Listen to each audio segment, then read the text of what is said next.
Here with us now, Republican Senator from New Hampshire and ranking member of the Senate Budget Committee, Senator Judd Gregg, joining us on the set of Morning Joe. Senator, thanks for being with us. Thank you very much. It's nice to have you. Great. First of all, I want to get to the top talker of the show so far, which is Obama abroad. And President Obama is shaking hands with certain foreign leaders. Yeah. Is your criticism the same as some that we've heard, that it's a little too much too soon? I think I have a little different view of it. You know, Chavez is clearly trying to consolidate power very quickly in Venezuela. He shut down the opposition press. He shut down the opposition. He's even going into cities and shutting down the mayors who ran against him. And I think it gives him too much credibility. I don't see why we, clearly he's not a strategic threat or a strategic at the same strategic level as China or Russia. But he is a significant player in this hemisphere, and we don't want to give him credibility. I think the president gave him an unfortunate amount of credibility by dealing with him basically as a peer and then listening to him as he essentially continued his insults of America by handing him a book which is basically So what are the potential insulting. Ramifications of this, the way you see it? Well, I think that Pat Buchanan had an interesting point when he said other leaders will look at this and say that the president didn't aggressively defend America's positions when he had the opportunity.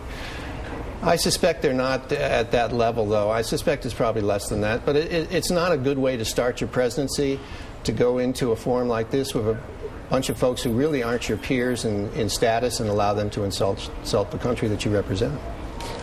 Joe?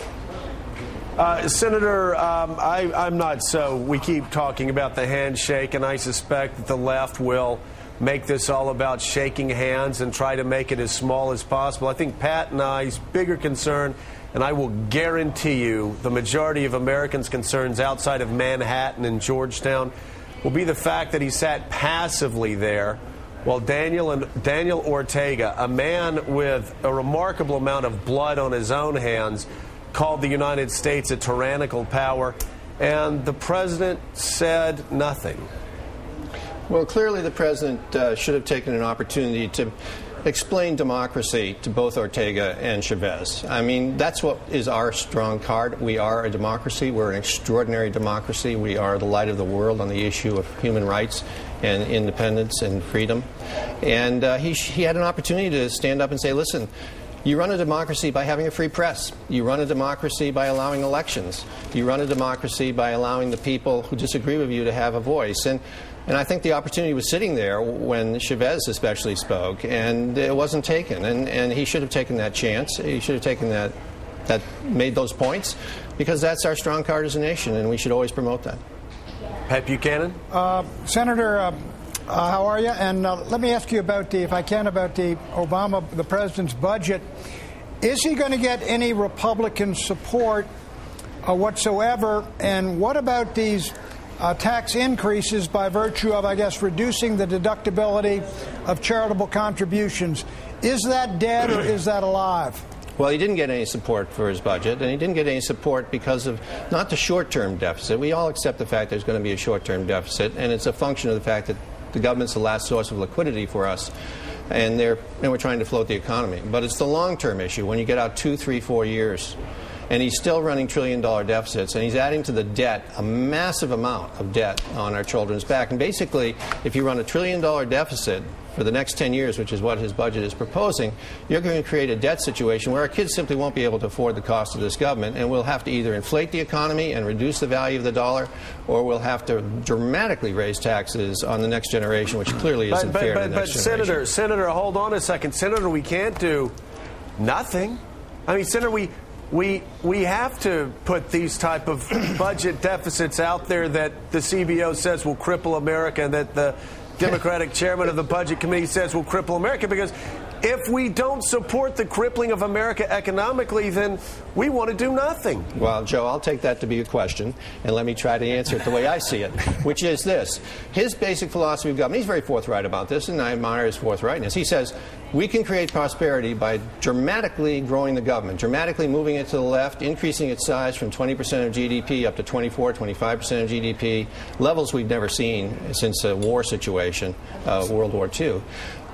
I don't happen to believe that. I believe the way you create prosperity is you create a government that you can afford, that you pass on to your children a government they can afford, and in the process you give individuals the ability and the capacity to go out and take risks and create jobs, and that's the way you create prosperity. And so there's a fundamental difference here, and that's why he doesn't get many votes from Republicans for his budget, which radically grows the size of the government. Senator, let me ask you, though, even if we gave the president what he wanted in his first 4 years, let's just say we're going to spend recklessly and wildly like Wall Street spent over the past decade so we can revive the economy. A government bubble, is that what you're saying? Yes, even if the president decides to go through with this Bernie Madoff scheme for 4 years, isn't it really the CBO's concerns about the out years that will really destroy this country, years 6 through 10? So even if you say, let's stimulate the economy, go ahead. It's years 3 through 10, because you're basically raising the baseline of spending in the government up very significantly to a point where you can never close the gap between what you're spending and what you're taking in revenues, because you simply don't have a revenue stream unless you're going to radically increase taxes on the American people. You don't have a revenue stream which can cover your deficit, and you're going to be running deficits, as I said earlier, of on average $1 trillion. That's $1 trillion a year for the next 10 years under this budget. That's not sustainable.